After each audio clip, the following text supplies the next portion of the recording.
buat dongan-dongan Apus Day. Hari ini aku mau review buku, salah satu buku bakat yang bukan koleksi aku. Ini buku cukup langka ya, udah agak jarang juga sih didapatkan, tapi masih ada karena ini buku lawas.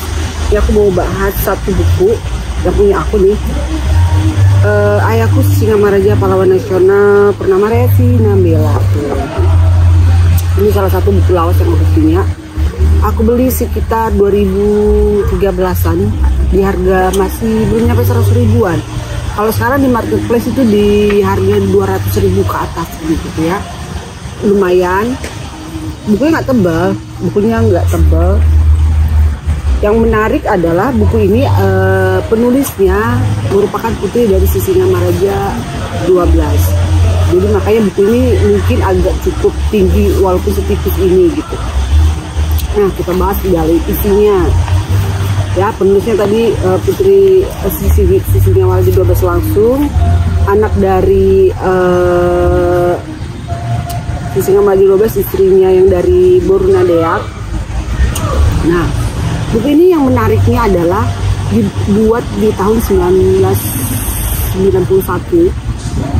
Berawal juga dari mimpi. Agak-agak aneh dikit tapi kenyataannya. Nah, jadi ceritanya Purnama Resi Nambela ini di usia 98 tahun. Tiba-tiba dia bilang ke anaknya mau ketemu presiden Indonesia. Pada saat itu menjabat presiden Indonesia adalah Soeharto. Menurut anaknya nggak masuk akal dan nggak mungkin banget sih seorang Purnama bisa bertemu seorang presiden pada masa itu, tahun-tahun 91 ya.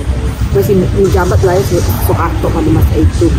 Cuma karena dari mimpi dengan keyakinan penuh, akhirnya waktu Purnama Resi Nambela ketemu Menteri Sosial, ditanyalah sama Menteri Sosial pada saat itu, apa yang ingin dibantu, apa yang ingin disampaikan. Itulah langsung dia bilang, saya bermimpi dan saya ingin bertemu dengan Presiden Soeharto.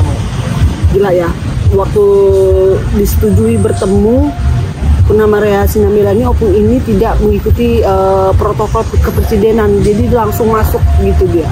Diterima dengan baik, ngobrol-ngobrol, disampaikanlah mimpinya opung Purnama Resi Nambela ini kepada presiden. Apa mimpinya? Mimpinya Purnama Resi Nambela akan bertemu dengan ayahnya Singamaraja 12. Dalam mimpinya dia bilang masyarakat Batak masih membutuhkan beliau. Mimpinya ya, ada di sini nih, di sini halaman Prakata. Masyarakat Batak masih membutuhkan dia. Jadi tanah Batak masih membutuhkan sentuhan Soeharto pada saat itu mimpinya. Ya udah bincang-bincang, akhirnya Soeharto bilang gini, ibu dulu pas berperang usia berapa? 13 tahun. Nah, menurut Presiden Soeharto, dia sudah masa dimana memorinya cukup bagus ya waktu masa perang itu. Nah, tercetuslah Presiden menginstruksikan untuk membuat buku. Nah, dia kan usianya opung ini kan di tahun 98 tahun ya, di tahun 91.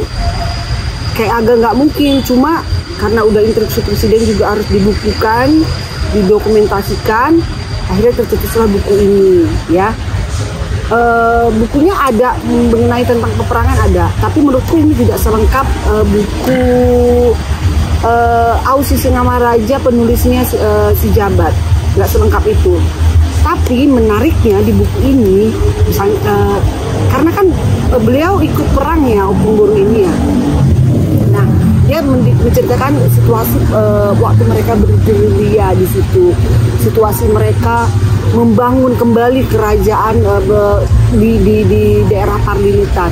Nah, hal-hal itu kan nggak semua buku sejarah menulis ya kan, hal-hal pribadinya si Singamaraja. Kalau aku pribadi sih kayaknya masih kurang puas gitu ya. Misalnya gini, si Singamaraja tuh pakai apa sih dulunya gitu, bagaimana dia istri-istrinya mempersiapkan pakaiannya, hal-hal yang bersifatnya pribadi. Kalau aku sih keponya ke situ.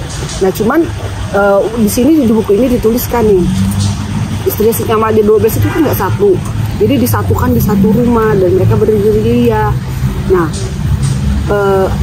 situasinya katanya adem-adem aja. Ada informasi juga bahwa mereka Singamaraja mempunyai emas yang cukup banyak. Di buku ini dinyatakan, Opung ini bilang emasnya banyak, emas Singamaraja itu banyak. Katanya waktu pas Christopher datang, emasnya itu diambil, itu cukup banyak. Nah, Singamaraja membangun, kan dia punya panglima juga ya, dia juga membangun musola atau musala ya gitu di Parlilitan, di dalam lingkungan kerajaan yang baru, bikin kayak Sopo baru gitu tempatnya Singamaraja. Tapi beliau dibilang Islam enggak, katanya di sini katanya masih memimpin agama Parbaringin lah, atau kegiatan Parbaringin di masa itu. Nah, yang paling seru saat beliau bergerilya itu menurutku menarik banget ya, karena katanya mereka berhari-hari itu nggak makan bentuk daging, hanya makan buah-buahan dan sayur. Dia bilang gitu, karena nggak bisa membakar atau buat api gitu, nggak bisa, karena kan menunjukkan situasi di mana lokasi mereka. Jadi mereka tuh cuma makan buah-buahan, sayur-sayuran gitu. Jadi di buku ini tertulis juga sih jenis-jenisnya. Terus dia bilang pemandangannya indah, banyak hewan-hewan. Kebayang nggak? Aku aja ngerasa hutan Parlilitan di tahun 2000-an, 2016 ke sana, menurutku tebal. Di mana kayak tahun itu gitu loh, pasti dingin, tapi mereka nggak pakai kayu sama sekali. Itu keren banget menurutku sih. Perjuangan Opung ini patut juga diperhitungkan gitu ya kan. Nah, di sini juga diangkat juga yang nggak pernah ada di buku sejarah ini, kisah cintanya Singamaraja sama istrinya Borunadea, yang ibunya dari Purnamaya Singamela, di sini juga dibahas. Itu yang menurutku yang menarik.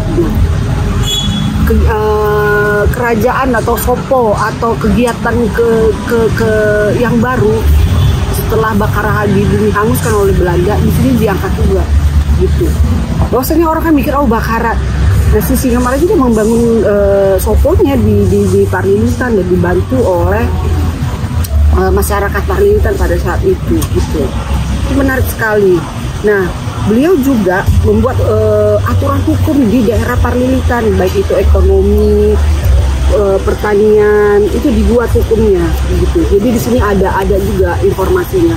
Menurutku buku ini sangat menarik. Walau pribadi aku nggak puas, tapi ini sangat menarik gitu. Mudah-mudahan